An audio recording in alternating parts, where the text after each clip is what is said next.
Queremos compartir tu amor. Estamos en el mejor lugar. Hoy venimos a adorar. Somos su casa, somos familia, somos Centro Vida. Somos su casa, somos familia, somos Centro Vida. Somos Centro Vida. Somos Centro Vida. Somos Centro Vida. Somos Centro Vida.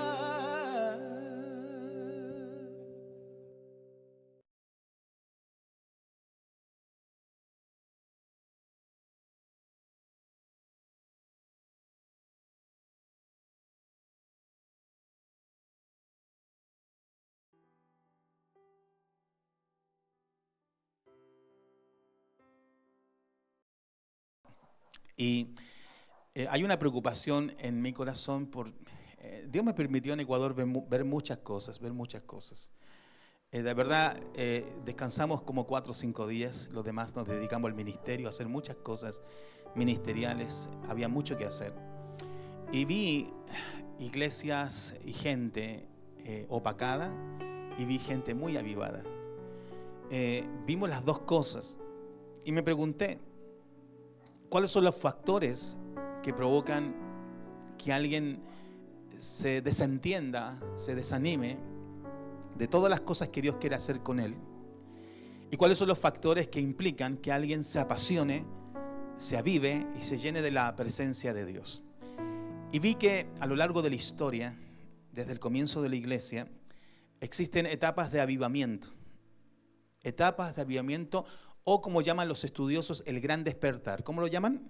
El gran despertar. ¿Por qué el gran despertar? Recuerde que la Biblia dice, despiértate tú que duermes y te alumbrará Cristo. ¿Quién duerme? El creyente, no el inconverso. ¿Y por qué duerme? Porque hay un propósito para él, un llamado de Dios, y no está atendiendo el llamado de Dios. Todos nosotros tenemos un llamado del cielo. ¿Cuántos dicen amén a eso? Hay un plan contigo, hay un plan especial para ti. Dios te entregó dones y talentos. Dios te entregó a tu vida un depósito del cielo para que la gente sea impactada a través de ti con el evangelio de nuestro Señor Jesucristo. Entonces, si entendemos eso, querida iglesia, ahí comienza la esencia de un real avivamiento. Los que definen avivamiento lo definen así. Avivamiento consiste en que Dios toca las mentes y los corazones de una manera arrebatadora, devastadora, o sea, rompe todo lo que tiene que romper, y exaltadora, o sea, coloca a Dios como el centro de todo, para atraerlos hacia sí, obrando desde dentro hacia afuera y no desde afuera hacia adentro. Las congregaciones hoy en día, mis queridos, estamos cometiendo el error de vivir lo externo sin la experiencia interna. Un verdadero avivamiento es gente transformada desde el corazón, donde la Biblia dice, de su interior corren ríos de agua viva. ¿Cuántos dicen amén a eso? Esos ríos de agua viva son los que están en ti, los que vienen de Dios para que el mundo sea impactado. Es Dios acelerando, intensificando y extendiendo la obra de la gracia que tiene lugar en la vida de cada cristiano. O sea, el Señor extiende, acelera, hace un trabajo extenso para que a través de nosotros la gente del mundo vea que algo está pasando aquí. Algo está pasando aquí, pero que a veces se ve ensombrecida y sofocada por el impacto de otras fuerzas. Mira, no hay nadie, diga nadie, que decida servir a Dios y que no vea que Satanás le ataca. Si tú me dices que Satanás no te ha atacado, preocúpate. Algo está mal en ti. Todos nosotros tenemos un enemigo en común. Y no es la suegra, por si acaso. Es Satanás. Y la suegra no se llama Satanás, por si acaso. Yo estoy convencido que hay huestes espirituales de maldad atacando a los creyentes. Un día lo expliqué. Primer cielo, segundo cielo, tercer cielo. Las escuelas de teología se dividen aquí en dos líneas. En dos líneas.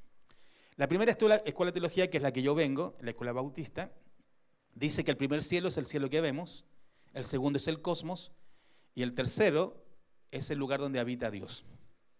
¿Ya? El problema con esto, mis queridos hermanos, y me salgo ahí de la escuela, en mi escuela es de base bautista, pero como yo nací en la iglesia pentecostal, tengo una pequeña mezcla muy sana y me gusta mucho. ¿Bien? Me gusta mucho, por eso cuando hablo a veces me sale el pete. Y la escuela que yo vengo dice eso: primer cielo, el cielo que vemos; el segundo cielo, el cosmos; y el tercer cielo, el lugar donde habita Dios. Pero hay un problema con eso. ¿Recuerda el libro de Job cuando dice que los hijos de Dios vinieron a la presencia del Señor? Dice, y entre ellos vino Satanás.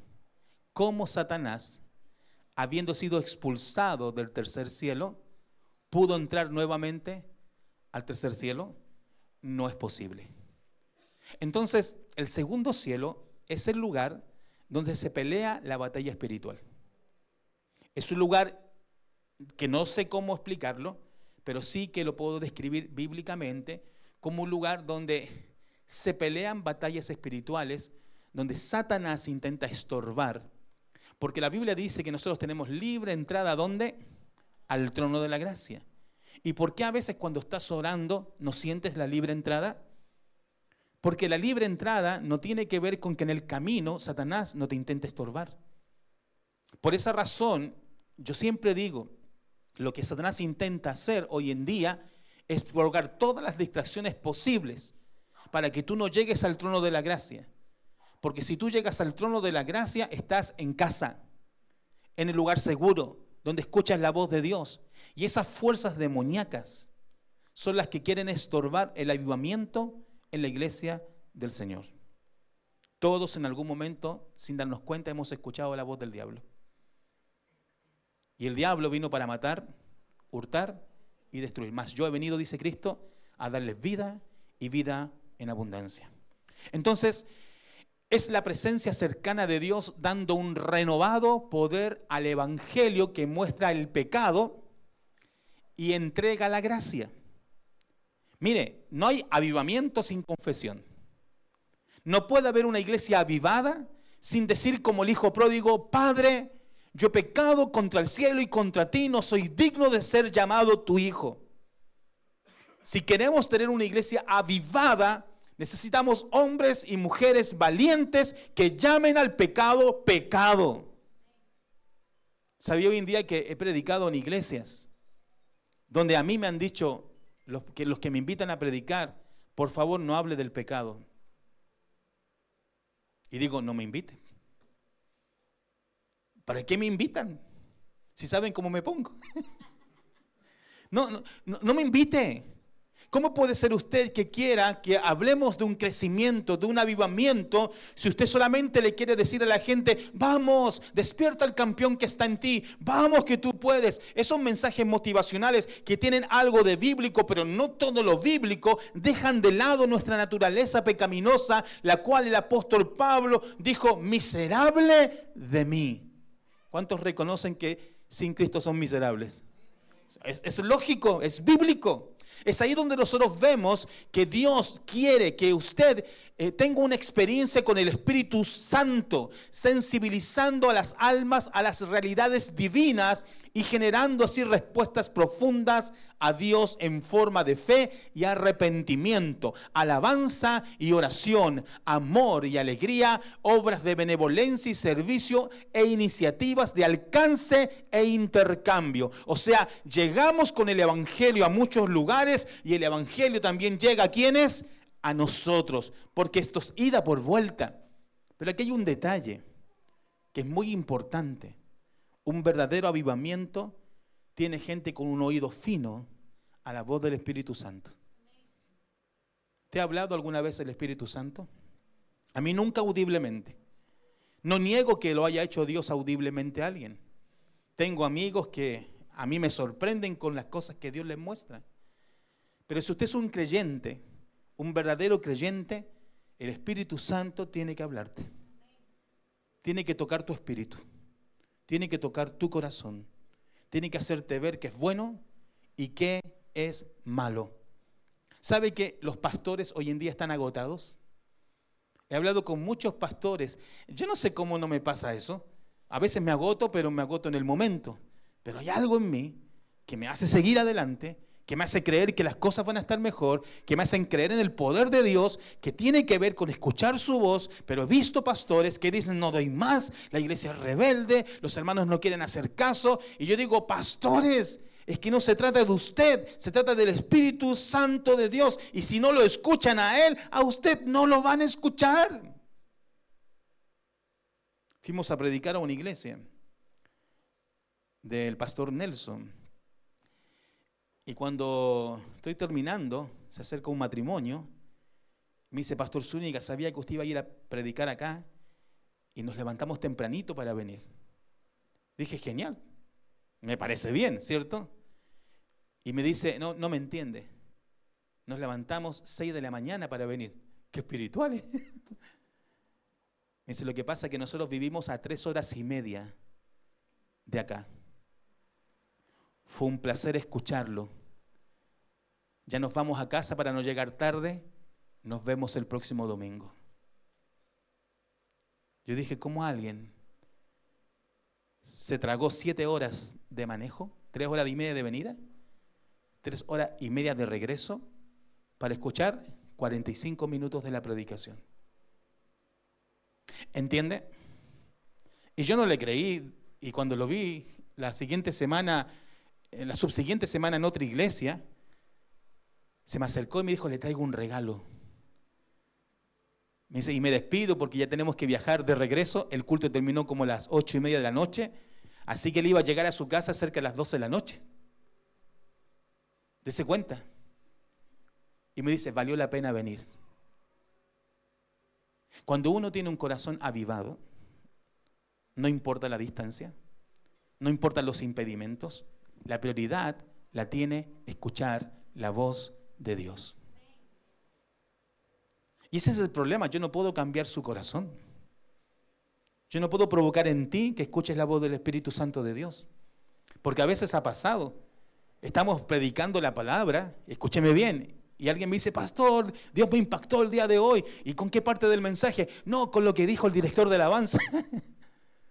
Porque dijo justo lo que yo estaba esperando de parte de Dios. Porque el culto es toda una armonía espiritual donde el que viene a la casa de Dios, si tiene un corazón conectado con Dios, Dios le va a hablar. Amén, iglesia. Ahora, es interesante que existen varios despertares o grandes despertar, porque el avivamiento es un despertar espiritual. Abre los ojos, dile al Señor, abre mis ojos para que me alumbre Cristo. Dice, el primer gran despertar ocurre en 1730. Esto es de la historia de la iglesia. Sería el primer avivamiento que marcaría la pauta para todos los demás avivamientos en el futuro. Fue durante este periodo que los predicadores empezaron a predicar al aire libre y la primera vez que multitudes venían a escuchar el anuncio del Evangelio se dio principalmente en las colinas británicas de América y en las islas británicas. Las figuras más importantes de este avivamiento fueron George Whitefield, John Wesley, que muchos conocen a John Wesley, tiene que leer la historia, y Jonathan Edwards, grandes predicadores de esa época. De hecho, hay literatura de ellos, quienes provenían del anglicanismo y el congregacionalismo, aunque el movimiento fue también popular entre los presbiterianos. En la iglesia presbiteriana y estos movimientos anglicanos vieron a través de estos predicadores un gran despertar. Ellos comenzaron a salir a las calles y multitudes, mis queridos, multitudes venían a los pies de Jesucristo. La iglesia estaba enclaustrada, había pasado que la iglesia no salía de su comodidad, estaban acostumbrados a hacer cultos metódicos y religiosos. Y la iglesia jamás, diga jamás, va a ser metódica y religiosa, porque en nosotros vive el Espíritu Santo. Tenemos que dejar que el Espíritu Santo gobierne nuestras vidas. Y como este libro es vivo y eficaz, nunca somos metódicos y religiosos. Vamos en un mover de Dios. Y los moveres de Dios son como el Antiguo Testamento. Si la nube se detiene, nos detenemos. Si la nube se mueve, nos movemos. Si la columna de fuego se mueve, nos movemos. Y si se detiene, nos detenemos. Porque tenemos que escuchar la voz de Dios. El segundo despertar o gran despertar que hubo fue en 1790 hasta el 1840. Este segundo gran despertar amplió los límites de lo alcanzado durante el primer despertar. Los predicadores y las campañas itinerantes crecieron. O sea, fueron las primeras veces que empezaron las famosas carpas para la predicación. ¿Lo recuerda que eso se hacía antiguamente? Y las primeras tarimas para predicadores. Y empezaron a expandir su mensaje especialmente hacia el oeste de los Estados Unidos. El fuerte movimiento impulsó notablemente el crecimiento de los metodistas y los bautistas. ¿Ha escuchado sobre la iglesia metodista? Bueno, ellos se avivaron en este gran despertar y la iglesia bautista, aunque la iglesia bautista tiene sus orígenes mucho más antes, comienzan con un despertar espiritual y deciden pueblo por pueblo, ciudad por ciudad, llevar tarimas, llevar carpas e invitar a la gente a venir a los cultos. Se repletaba con cientos y miles de personas que no solamente conocían a Jesús, ocurrían milagros, mis queridos hermanos. Gente paralítica se levantaba, ciegos recibían la vista, porque había oscurantismo en medio del pueblo y necesitaban ellos ver que el evangelio era verdadero. Hoy estamos en una etapa, mis queridos hermanos, donde hay mucha oscuridad espiritual. Y esta gente que predicaba la palabra, armaba tarimas, armaban carpas, y otra vez multitudes venían y se arrepentían y llegaban a los pies de Jesucristo. El tercer gran despertar ocurre con uno de los despertares en 1831 con los hermanos Plymouth. Una reunión de creyentes inconformes con el denominacionalismo, la jerarquización y la falta de fervor eclesial de la época y que creían que la única autoridad de la iglesia debiera ser la Biblia. Mire, ya en 1800 existían predicadores cuentacuentos. Si usted ha ido a una iglesia con predicadores cuentacuentos, donde la historia de él es más importante que la escritura, huya de ese lugar. La preeminencia tiene que tenerla la enseñanza escritural. Y estos hermanos, al darse cuenta que la iglesia se estaba intoxicando, ellos, al creer que la palabra de Dios era la autoridad, condujo a la fundación de los Hermanos Libres. Movimiento que se convirtió en un foco importante del avivamiento en Irlanda. ¿Cuántos escucharon de la iglesia Hermanos Libres alguna vez? ¿Sí? 1, 2, 3, 4. Bueno, los Hermanos Libres, trabajé en Argentina con ellos. Son un movimiento gigante a nivel mundial.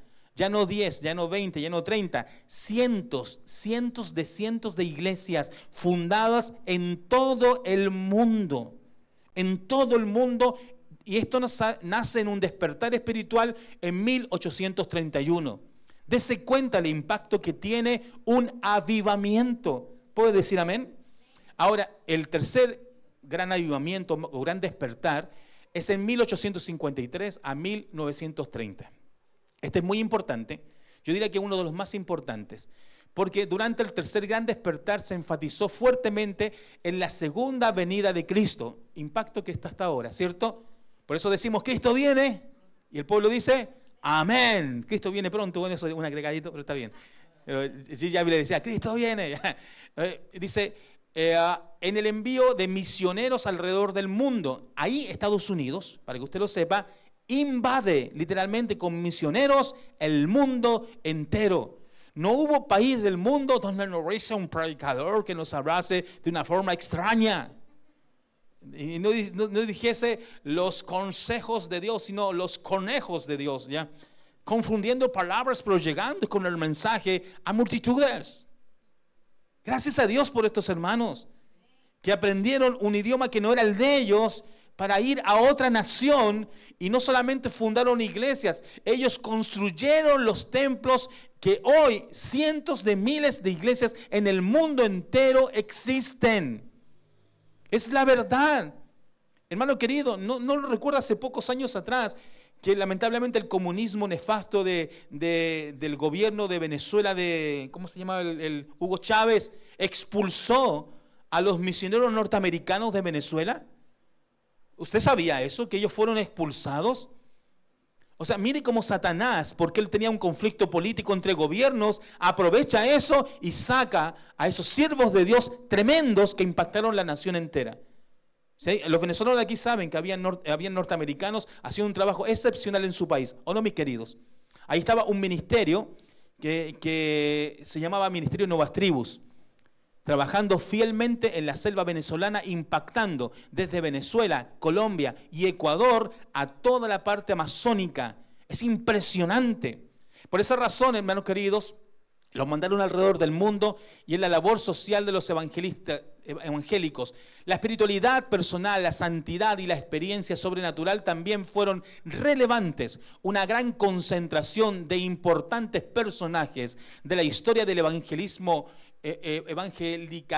fueron protagonistas de esta renovación. Por ejemplo, D.H. Moody. ¿Quién no escuchó de Moody? Tenemos libros de él. Es un impacto como un predicador. O Charles Spurgeon, con su famoso libro a mis estudiantes, el famoso príncipe de los predicadores. Hudson Taylor, hermanos queridos, William Booth, George Mueller y muchos más como Guillermo Carey, Livingstone. Hombres grandes de una época dorada del evangelismo global, donde llegaron al Asia, al África, a Oceanía. El mundo fue invadido en la época del 1900 con uno de los mayores avivamientos de toda la historia. Y quizá usted no tiene idea de lo que le estoy diciendo porque no sabe. Por eso en Chile nos llaman canutos, por el gran despertar del 1900 de Canuts, gran predicador que trajo el evangelio a las calles de esta nación. ¿Sabe? Escúcheme bien, podemos ser nosotros. Necesitamos adolescentes, jóvenes, adultos que crean que Dios nos puede usar con poder. Yo lo creo. Yo lo creo. Estando en Ecuador, mucha gente se juntó con nosotros. Y usted no se imagina la cantidad de gente que nos pidió que nos quedemos. Calculamos que eran 200. Por favor, quédense. Por favor, quédense. Pastor, lo apoyamos con todo lo que necesite, pero quédese. Me fui a orar. Ganas no me faltaron. Y el Espíritu Santo le dijo a ella y me dijo a mí, en este tiempo, en esta época, tu iglesia está en Chile. Y me dijo, a las naciones. O sea, si esta iglesia crece avivada, vamos a tener una sucursal un día en Venezuela, en Perú, en Colombia, en Bolivia. No se va a llamar Centrovida. Si quieren llamarla Centrovida y hacer pasar mal rato al pastor, háganlo si quieren. No hay problema. Pero las iglesias deben ser misioneras. Si no lo son, están perdiendo su tiempo. No hay avivamiento. Entonces Dios nos habló con Isaías y dijo, clava profundo tus estacas y deja que las naciones vengan a ti. ¿Para qué? ¿Para que estemos cantando unidos en su nombre unido? No, para salir a evangelizar, a que el mundo conozca a Jesús, a que la gente sea impactada con el evangelio de Jesucristo. ¿Puede decir amén? Ahora, Charles Spurgeon hacía esto. ¿Y sabe qué no tenía? Micrófono. Yo me muero. Imagínese un hombre predicándole a 5.000 personas, parado en una pequeña tarima, diciendo arrepentidos y convertidos porque el reino de los cielos se ha acercado. Yo en 5 minutos quedo sin voz. Y los de internet no escucharon nada. Es que yo aprendí algo con Spurgeon. Escúcheme. Que si Dios te llama, te capacita. Porque esto es lo más chistoso de Spurgeon. Él no oraba por un micrófono, porque no existían. ¿Sabe por qué oraba? Señor, dame la voz. Y Dios se le daba la voz. Donde no 10, 5,000 escuchaban con claridad el mensaje del cielo. Así que me imagino al papá diciendo, lleguemos un poquito más tarde. ¿Por qué? Es que si me pongo adelante me deja sordo. Así de sobrenatural es un avivamiento. Porque un avivamiento no tiene que ver con recursos. Nosotros vamos a tener nuestra propiedad para la gloria de Dios. Hermanos queridos, y nos vamos a mover las veces que sea necesario.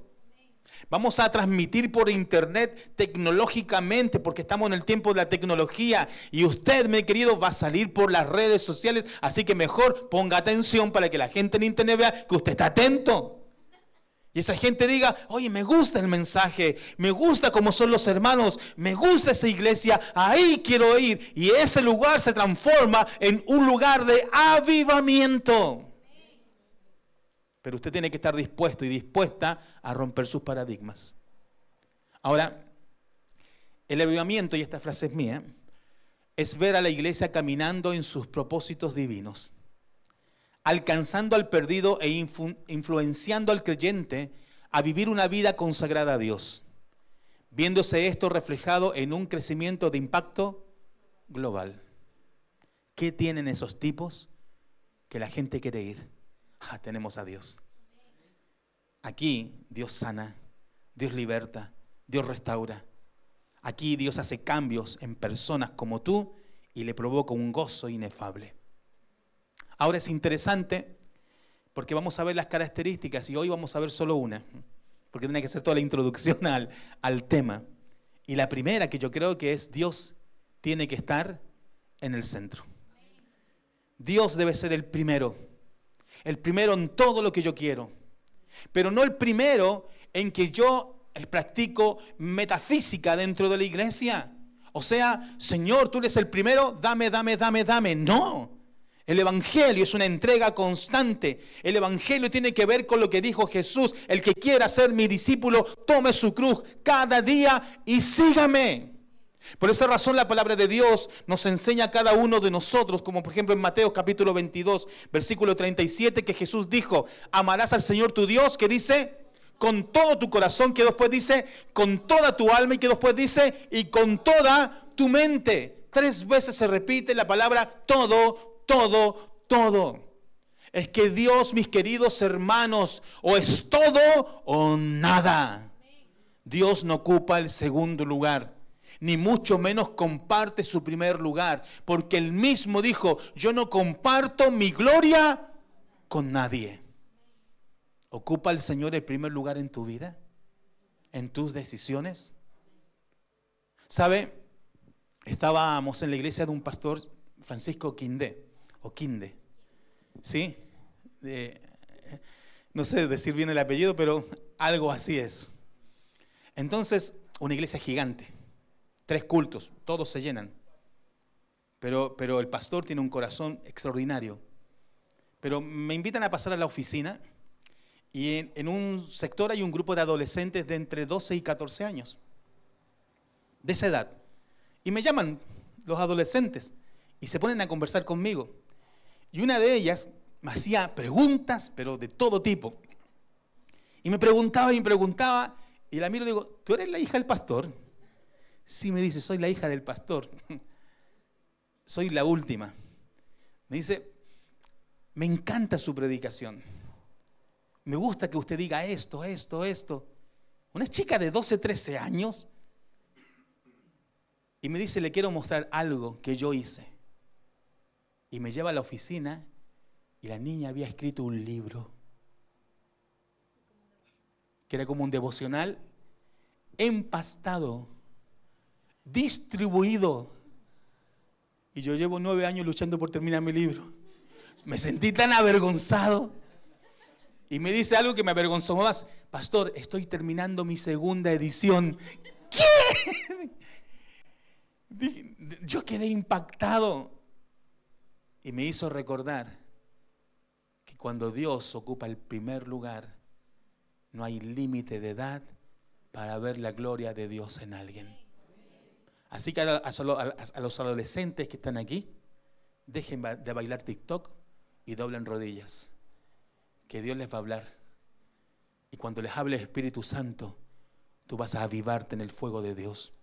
Por esa razón la palabra en Mateo también 6:24 dice, ninguno, diga ninguno, puede servir a dos señores, porque o aborrecerá al uno y amará al otro, o estimará al uno y menospreciará al otro. No podéis servir a Dios y las riquezas. Aquí yo aprendo varias cosas. La primera, una iglesia cristiana tiene que estar lejos del amor al dinero. Amén. Pero el templo de Dios debe ser de primera. ¿No era así en el Antiguo Testamento? O sea, nos despojamos para que el reino crezca, aunque nosotros no crezcamos. ¿Qué dijo Juan el Bautista? Es necesario que yo mengüe para que Él crezca. Si menguar en lo tuyo hace que el reino crezca, siéntete satisfecho. Pero lo que el texto está diciendo va más allá de eso. Está diciendo que lamentablemente va a ocurrir, si usted desprecia a Dios, va a ocurrir que usted va a amar al diablo. Si usted decide no seguir a Dios por amor, usted va a decidir seguir al diablo por amor. Porque se ama a alguien. Nadie tiene un corazón neutro. Usted ama a alguien y yo decidí amar a Dios. Que Dios sea el centro de todo lo que yo vivo. Hermano querido, también la palabra de Dios en Mateo 6:33 dice, mas buscad primeramente el reino de Dios y su justicia y todas las demás cosas. ¿Cuáles cosas? Escúcheme bien, tus necesidades, no tus caprichos, no tus deseos, tus necesidades. Un día una persona me dice, Pastor Zúñiga, es que usted no cree en la sanidad divina. No, yo creo en la sanidad divina. Pero ¿sabe lo que no creo? Que si alguien no es sanado es porque está en pecado. ¿Lo ha escuchado alguna vez eso? O usted no ha sido sanado porque a usted le falta fe. ¿Cuántos escucharon alguna vez eso? Levante su mano. Eso es un castigo al alma. Y es falso. ¿Cómo puede ser que alguien te diga que te falta fe? Si el mismo Señor Jesucristo dijo, si tuvieres una fe como un grano de mostaza. O sea, tenemos tan poca fe todos, y es la verdad, que ni siquiera alcanzamos a la medida de un grano de mostaza. Así que el ejercicio de la fe tiene que ver con quién es Dios y no con quiénes somos nosotros. En otras palabras, mis queridos hermanos, esto no tiene que ver con lo que yo pueda obtener de Dios. Si un día yo muero de una enfermedad, no es porque estoy en pecado, simplemente es porque la creación está caída. Y si Dios decide sanarme es porque quiere mostrar su gloria a través de mi vida. O sea, estamos dispuestos a lo que Dios quiera hacer cuando Él quiera hacerlo. Y si su respuesta es no, como Job yo digo, Jehová dio, Jehová quitó, sea el nombre de Dios bendito. Primeramente el reino y lo que se añade son necesidades, no caprichos. O sea, yo sé que todos ustedes hoy van a comer, aunque sea un pan pelado, aunque sea un arroz con huevo. Y Adrián dice, es rico el arroz con huevo. Porque siempre se queja cuando yo digo eso. Y yo también estoy de acuerdo, arroz con huevo y tomate. ¿Sí? ¿Es rico o no es rico? ¿Cierto? Si no le gusta, Dios se lo va a mandar. No. Pero ¿es primeramente el reino de Dios? Mire, imagínese esto, como Bob Esponja, imaginación. Que cada uno de nosotros decida consagrar el domingo. Porque para los israelitas es el Shabbat. Y nosotros nos congregamos el domingo, lo consagramos. Te llegan visitas a tu casa de allá de Pelotillehue, como Condorito, y te llegan el día sábado, y dicen, cuñadito, venimos para que mañana salgamos. Momento, ¿usted va a ir conmigo a la iglesia mañana? No, bueno, lo siento, yo me voy. Límpiame la casa. Y después de la iglesia nos vamos donde usted quiera. ¿Sabe lo que va a suceder? Él por compromiso va a venir con usted. Y la labor después la hace el Espíritu Santo. Y Él va a llegar aquí y va a decir, oye, no quería, pero algo pasó. No sé cómo, pero algo pasó. ¿Y qué pasó? Te tocó Dios. Y ese inconverso ahora va a ser tu hermano en Cristo Jesús. Porque Jesús rompe la piedra más dura, pero debe ser primeramente. Por esa razón yo consagré el domingo. Y el domingo nadie me lo toca para nada. Yo estoy en la casa de Dios donde quiera que esté. Hermano querido, yo soy un fanático de consagrar ese día al Señor porque sé que ese día cosas suceden espirituales que impactan tu vida entera. Y lo felicito porque usted está aquí en el mejor lugar el día de hoy. Un lugar que se va a ir llenando. Si cada uno de nosotros lo consagra. Pase lo que pase, vamos a la casa de Dios. Ahora, mire lo que dice Colosenses 1:15. Y este versículo usted lo conoce, ¿cierto? Dice la palabra de Dios. Y Él es la imagen del Dios invisible, el primogénito de toda creación, porque en Él fueron creadas, ¿qué dice? Todas las cosas. ¿Usted es creación de Dios? Sí, soy bella. Amén. Y si no es bello, también es creación. Dice, creadas todas las cosas, las que hay en el cielo y las que hay en la tierra, visibles e invisibles, sean tronos, sean dominios, sean principados, sean potestades. Todo fue creado por medio de Él y para Él. Usted está creado para Él. ¿Un reloj para qué es? Para dar la hora. ¿Un celular para qué es? En estricto rigor, para comunicarse. Y algunos dan la hora. ¿Se entiende que cada cosa está creada con un propósito? Usted fue creado con un propósito para Él. ¿Hay un plan contigo? Un avivamiento llega cuando Dios ocupa el primer lugar. Entonces, si Dios me creó para Él, debo saber para qué me creó. Y de pronto tú eres el reloj de la iglesia. De pronto tú eres la persona encargada de advertirnos cuando Satanás quiere hacer un trabajo. Necesitamos hombres y mujeres que tengan discernimiento de espíritu. Pero esa gente que tiene discernimiento es gente que lee la palabra. No tiene percepción mística. No. Tiene percepción bíblica. Lee la palabra, ora y Dios le muestra.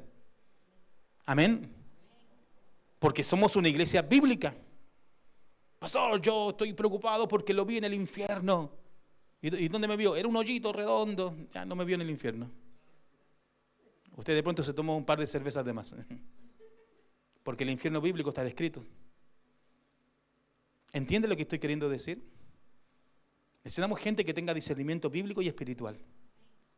No teológico, espiritual. No dogmático, espiritual. Y para eso usted tiene que volverse un hombre y una mujer espiritual. ¿Cómo nos volvemos en gente espiritual? Escúcheme bien. Usted se vuelve en alguien espiritual cuando le dice no al pecado. Cuando le dice no al ofrecimiento del diablo. Cuando Satanás intenta destruir tu vida y tú dices, Señor, yo voy a ser fiel a ti porque te creo. Por esa razón usted fue creado para Él. Ahora mire lo que dice el versículo 17. Y Él es antes que todas las cosas. Colosenses capítulo 1, 17. Y todas las cosas en Él subsisten. Si usted respira hoy es porque Él le está permitiendo vivir. Nadie vive un día más, nadie vive un día menos. Y si usted está vivo es porque hay un plan para ti.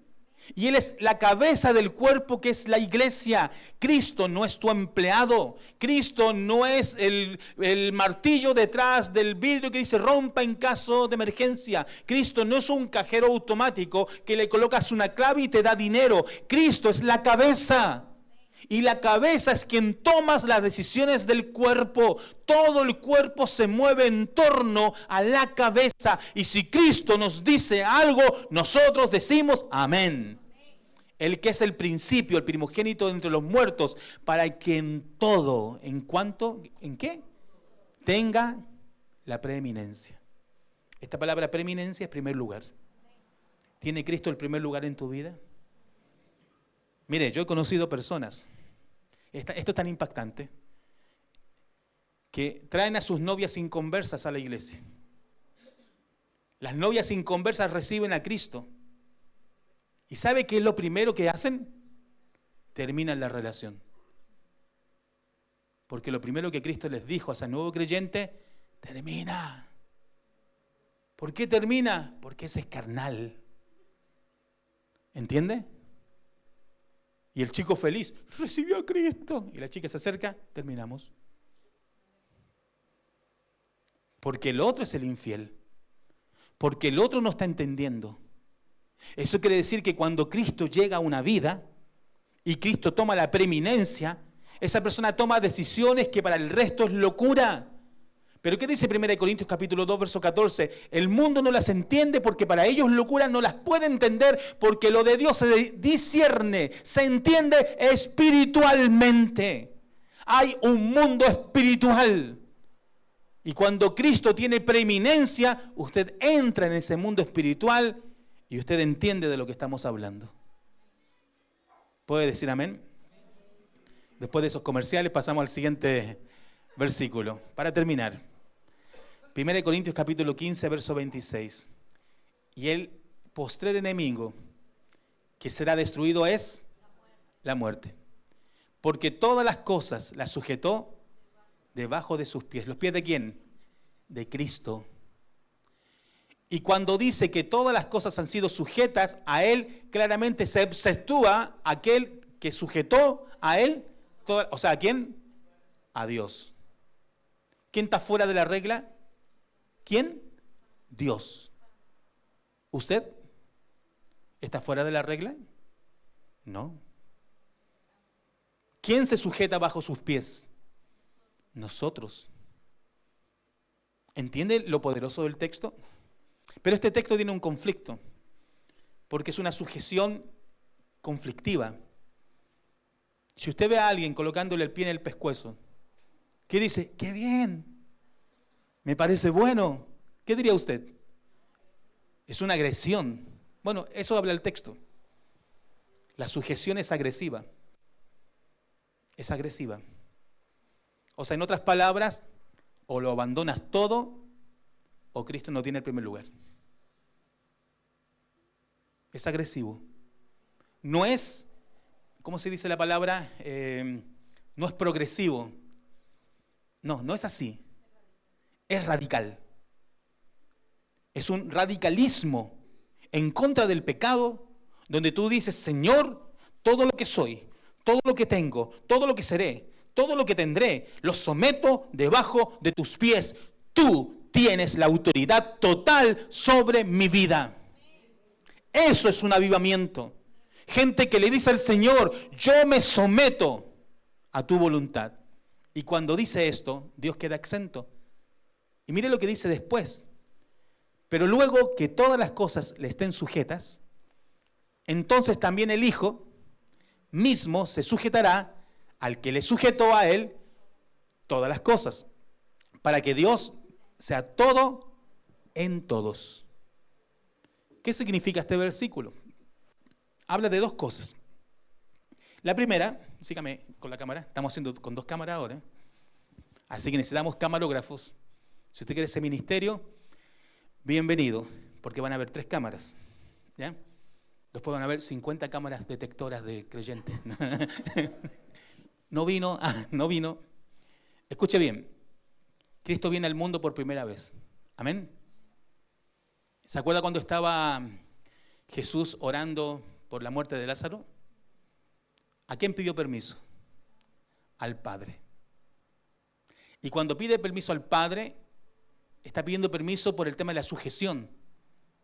O sea, la muerte no tiene poder sobre quién, sobre el Hijo.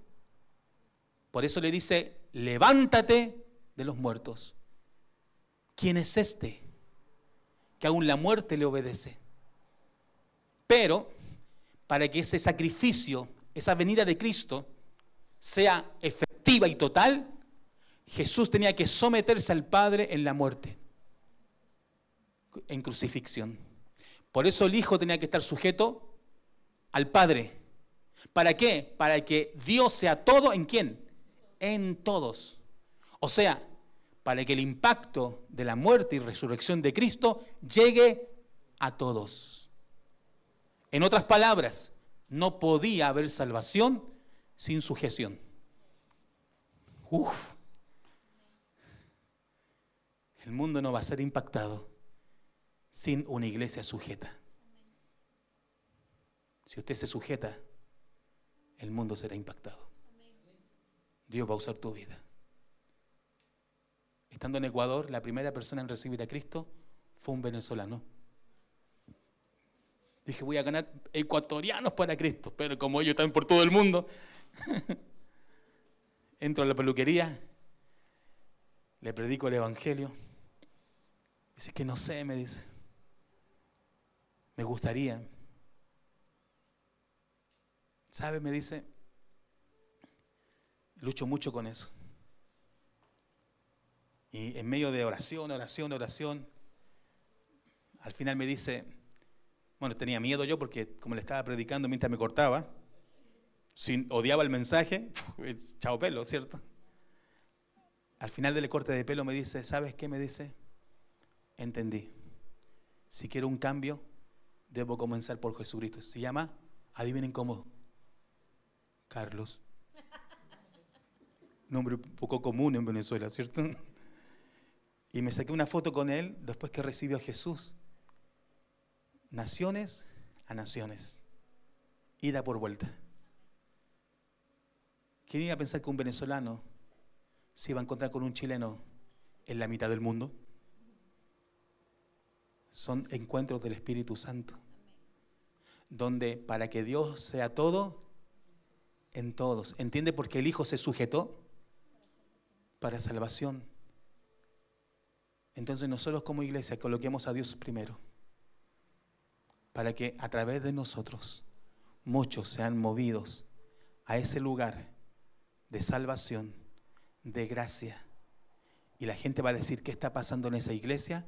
Nada más que ser una iglesia sometida a que Cristo ocupe el primer lugar en nuestras vidas.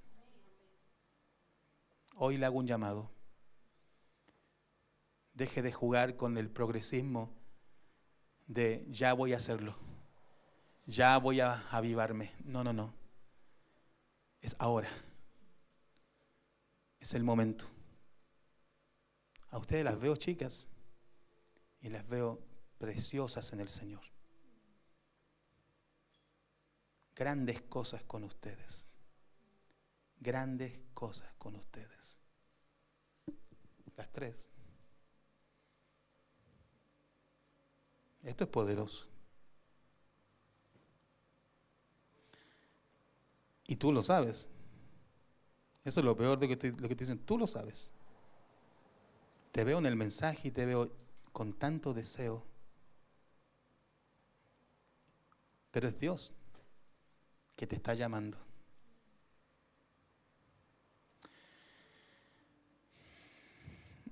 Si no escuchamos la voz del Espíritu Santo, no vamos a escuchar a nadie. Y si estás sentado hoy acá, mire lo que voy a decir. Ustedes son la base de un gran avivamiento.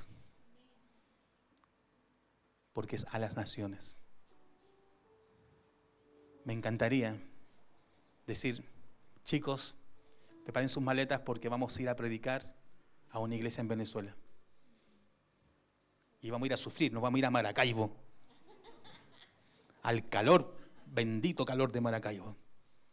Es caliente hasta decir basta, ¿o no, mis queridos? ¿Sabe lo que va a pasar? Dios va a proveer hasta el dinero, los pasajes, la comida, el alojamiento, la iglesia donde vamos a ir. Porque Dios se encarga. El pastor Nelson en Guayaquil ya nos invitó. ¿Y qué vamos a hacer con esa invitación? ¿Vamos a ir? ¿Somos tan chicos? No. Aquí está Dios. Él ocupa el primer lugar. Y Él provee. Él se encarga. Yo le creo a ese Dios. Y creo que Él puede hacer grandes maravillas con nosotros. Así que comienza una nueva etapa donde nosotros queremos colocar a Dios como el centro de todo y que su Espíritu nos hable y nos diga dónde nos vamos a mover. Y si nos movemos es porque la guía del Espíritu Santo. Yo estoy convencido de eso. Convencido de que aquí va a estar lleno de músicos, de gente alabando a Dios con buenas voces. Porque cada uno recibe talentos y dones, amén. Y ustedes también. Porque ustedes son creyentes.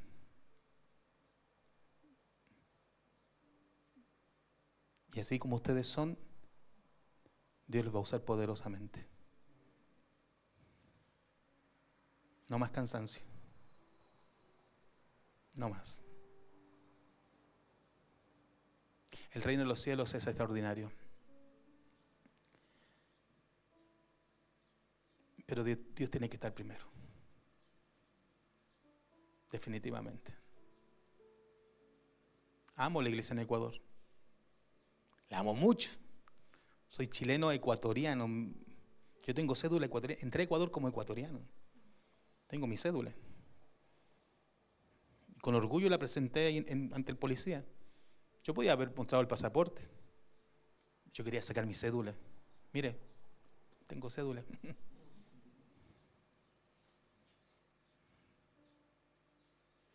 Pero es más importante el reino de Dios. Tanto amas Colombia, tanto amas Venezuela, tanto amas Perú, tanto amas Bolivia. ¿Qué país nos faltó? Tanto amas Ecuador. No, somos chilenos acá, es que están aquí. Por algo están aquí con nosotros. ¿Me entiendes? ¿Quieres alcanzar gente para Cristo? Usa una gorrita que diga ¡Viva Chile! No, pastor, ¿qué me está pidiendo? Nada. Preeminencia. Si te trajo a Chile, es a ganar chilenos. ¿O no, mis queridos? Y los chilenos que están aquí, ¿cuántos son chilenos aquí? Levanten la mano. Se nota. Ustedes son los anfitriones que abren las puertas a las naciones. ¿Qué hacen los chilenos racistas? Discriminan. ¿Qué hace el pueblo de Dios? Abre sus brazos. Porque es a las naciones. Hay algo grande que está ocurriendo y va a ocurrir contigo. ¿Cuántos aquí, en su lugar, deciden que Dios tenga el primer lugar y ser la base de una gran iglesia que impacte a las naciones? Si es así, di: Señor, todo lo que tengo, todo lo que soy, es para tu gloria. Si está en tu corazón, ponte en pie. Ponte en pie. Ponte en pie. Y vamos a ver cómo Dios se manifiesta a través de nosotros. No necesitamos ser una iglesia con grandes recursos. Necesitamos una iglesia con grandes personas, como George Mueller, como Guillermo Carey, como Livingstone, como Spurgeon, como Wesley, como Sofía Mueller, como Guillermo Carey. Los grandes avivamientos de la historia comenzaron con personas, no con recursos. con hombres y mujeres diciendo, heme aquí, úsame a mí, úsame, Señor. Señor, como tú ocupas el primer lugar, yo me voy a casar con una creyente. Consagra eso. Señor, yo como creyente me voy a casar con una creyente. Señor, no me has dado hijos, no importa. Tendré hijos espirituales. ¿Usted no lo cree? Estaba predicando en una iglesia. Se me acerca una persona y me dice, pastor, me alegra verle. Y él había recibido a Cristo conmigo. Me dice, yo lo casé. Justo cuando nos veníamos a Chile, un poquito antes lo casé. La esposa quedó embarazada y la hija tiene 9 años. Justo 9 años sin ir a Ecuador. Dice, hija, te quiero presentar a mi padre espiritual. La niña inocente me mira y corre a mis brazos, me abraza y me dice, abuelito. Y le dice, no, le dice, no, te equivocaste, es mi padre espiritual. Y le dice, papá, si es tu papá, es mi abuelito. Y me abraza de nuevo, abuelito. ¿Sabe lo que sentí? Algo extraordinario. Vamos a impactar nuevas generaciones. Alabemos a Dios, ¿le parece? En este espíritu, Joel, por favor. Él es celoso de mí. El Señor me ama. Él quiere ocupar el primer lugar en nuestras vidas. Usted tiene que cantarle a Dios con todo su ser, con toda su alma, pero que sea diciendo, Señor, tú ocupa el primer lugar. Amén. Franco, ¿me ayudas? Greta, ¿me ayudas, por favor?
Presencia está aquí, iglesia, vamos.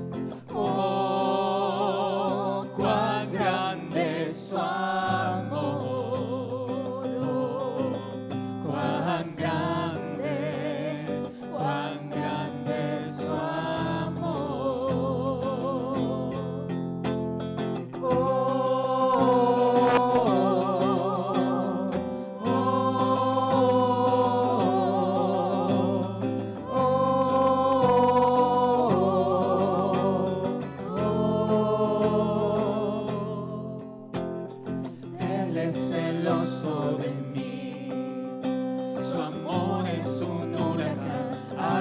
Soy yo, doblándose por el viento de su grandeza.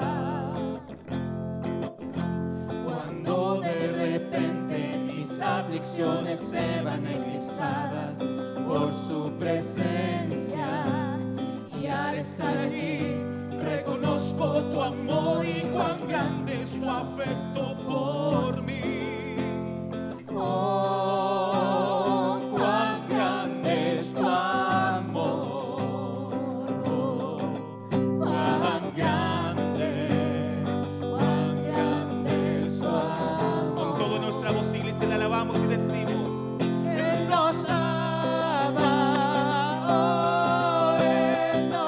Ama, Dios, tú nos amas.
en 1 Corintios capítulo 12 que el Señor ha puesto a cada miembro en el cuerpo como Él quiso.